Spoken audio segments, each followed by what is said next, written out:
My name is Jess and welcome to the Storyteller Fox. Come along and listen to read aloud books, be it for bedtime, story time, or simply to read along. Hello everyone, welcome to the Storyteller Fox. Are we ready for some story time? Or be it for bedtime stories, or simply just to relax to listen to audiobooks online. Welcome here at the Storyteller Fox. Today's story is a fairy tale. It's based on a fairy tale. It's called Rumpelstiltskin. Based on the stories by the Brothers Grimm, illustrated by Desideria Guicciardini, and read aloud by the Storyteller Fox. I hope you enjoy the story. Rumpelstiltskin, retold by Susanna Davidson.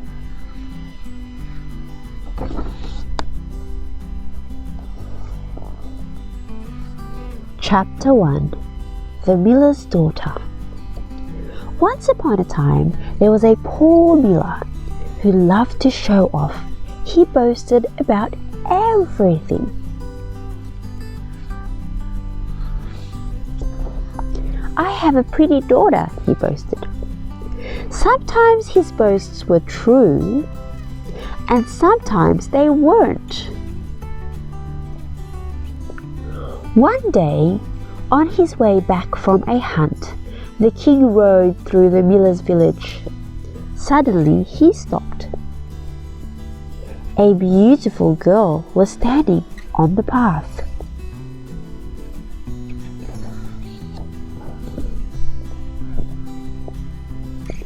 "What's your name?" asked the king, gazing at her. "Her name is Anna," said the miller quickly. "She's my daughter. And she can spin straw into gold," he added, boasting as usual. "Really?" asked the king. "Yes, really," replied the miller, nodding his head. "In that case, bring her to my castle," ordered the king, and rode away.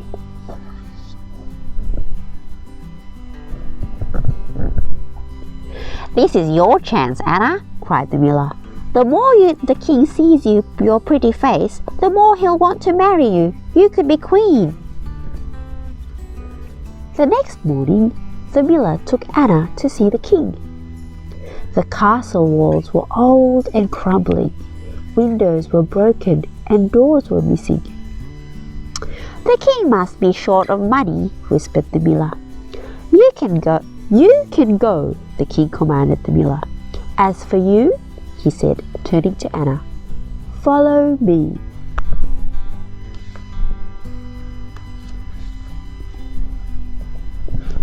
Chapter 2. The King's Test. The king led Anna down dark corridors and up twisting stairs. At last they reached a tiny room stuffed with straw. In the corridor was a large spinning wheel. "You're pretty enough to marry," said the king, "but are you as clever as your father says? You have tonight to turn this straw into gold. If you fail, you shall die." Then he went out and locked the door.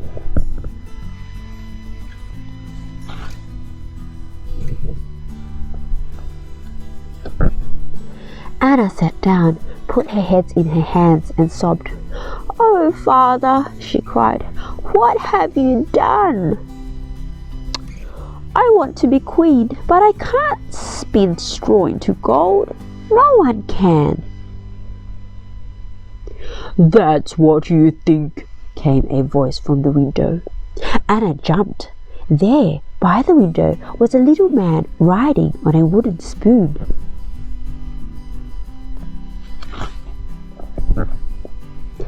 His long white beard waved about in the wind. "Hurry up," he shouted, "and let me in. It's cold out here." With a trembling hand, Anna opened the window, and the little man flew in. "Mistress Miller," he said with a smile, "what will you give me if I spin that straw into gold?"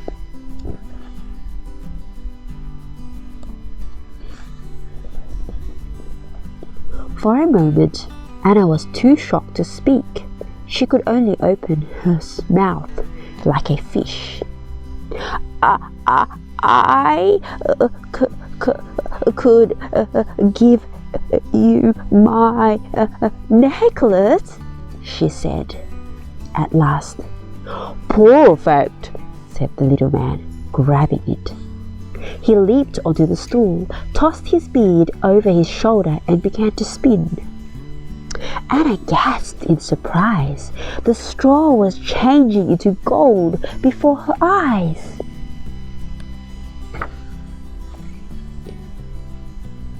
She tried to see how it was done, but as she watched the whirring wheel, she felt her eyes began to close. Soon she was fast asleep. Chapter 3. Glittering Gold. Anna woke at dawn to find the little man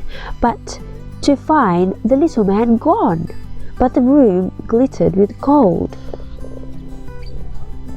When the king came in, his eyes lit up in delight. "But it's not enough for me," he said. "I need you to spin more gold." He took Anna to a second room, larger than the one before. Once again, it was stuffed with straw. "You have tonight to turn this straw to gold. If you fail, you shall die," said the king.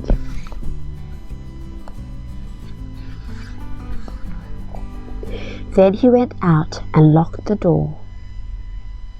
Anna sat on the stool and cried. "I still don't know how to spin straw into gold," she sobbed. But that night the little man came again. "Let me in," he said. "What will you give me if I spin this time?" he asked. "I'll give you the ring on my finger," Anna replied. "Perfect," said the little man. He pulled off her ring, hung his bead over his ears, and began to spin. Whirr, whirr, whirr, whirr, whirr, whirr, went the wheel all through the night. The little man left as the sun rose. When the king came in, he jumped for joy. "But I still need more gold," he cried. "After all, I'm a country to run and enemies to fight. I want enough money to last my whole life."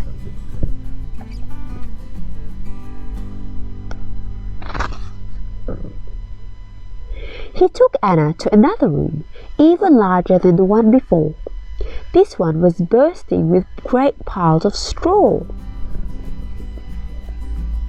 "You must spin this too, all through the night, and if you succeed, you shall be my wife." That night, the little man appeared for the third time. "What can you give me now, Mistress Miller?" he asked.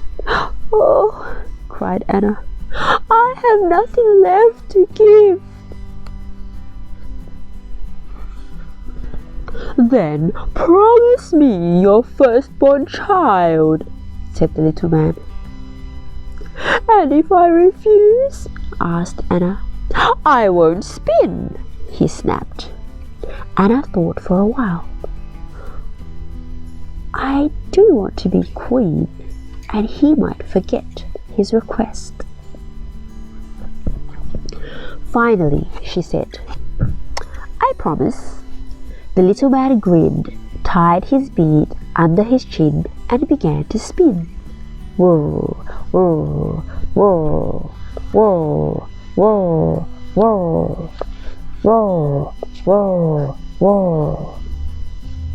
The next morning, the king was dazzled by all the gold. "At last," he cried, "I have all the gold I'll ever need." "Anna," he said, "you are both beautiful and clever. Will you marry me?" "Oh, yes," said Anna at once. And so Anna, the poor miller's daughter, became queen.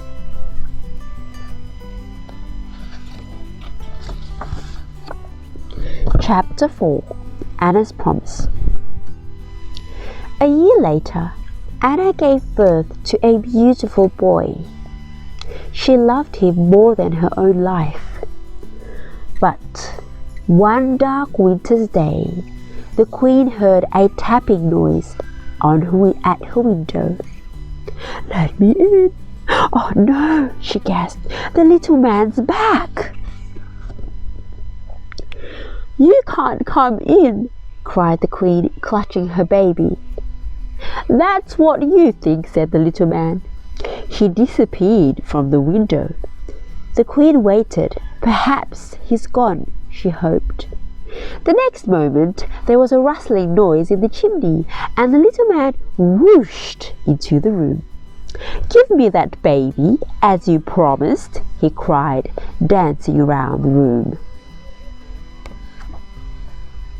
"Take whatever you want," pleaded the queen. "You can have all my money and all my jewels, but please let me keep my son."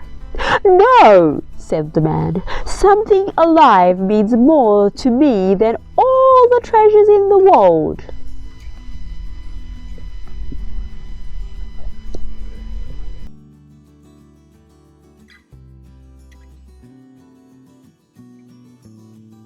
The queen wept and begged and wept again. At last the little man took pity of her. "I will give you 3 days," he said. "If you can find out my name before then, you may keep the child."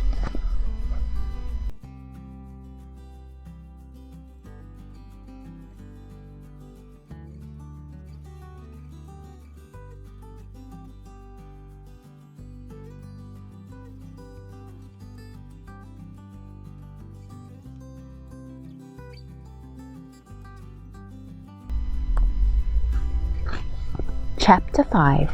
Name Games. The queen lay awake through the night, trying to remember every name she had ever heard. When the little man came the next evening, the queen recited all the names she knew. "Is it James? Peter? John?" she began. But to everyone, the little man shook his head and said, "That's not my name." On the second day, the queen rode far and wide, asking everyone their names. That night, she recalled the strangest new names. "Is your name Sheepshanks, Short Ribs, Lace Leg?" she asked. But to everyone, the little man shook his head and said, "That's not my name. You'll never guess." By the third day, the queen was in despair. She sat down for supper with the king, but could hardly eat a thing.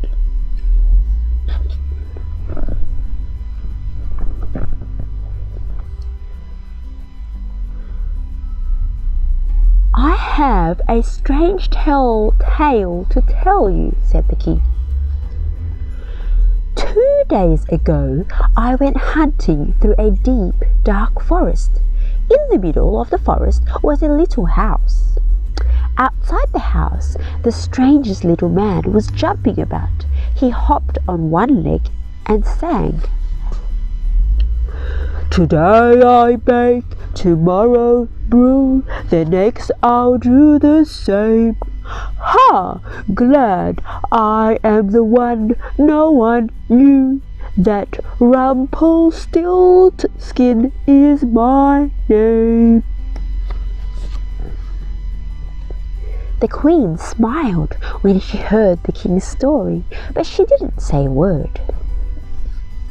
When the little man arrived that night, he said, "Well, Mistress Nair Queen, do you know my name?" At first the queen said, "Is your name Solomon?" "No," said the little man, jumping up and down in excitement. "Is your name Zebedee?" "No," said the little man, leaping around the room. "Perhaps," said the queen, after a long pause, "perhaps your name is Rumpelstiltskin." "How did you know that? How did you know that?" cried the man. With a roar, Rumpelstiltskin jumped on his spoon and shot through the wall. He was never seen again.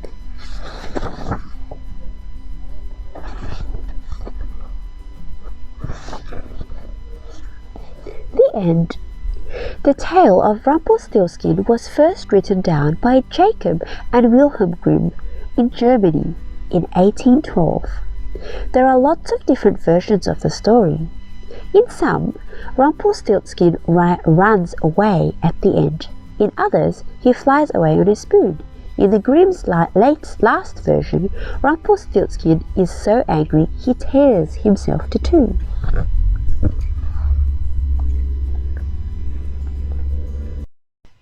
The end. And that's the end of our story time. For more bedtime stories, you can check on our YouTube playlist or listen to more storytime compilations at the Storyteller Fox.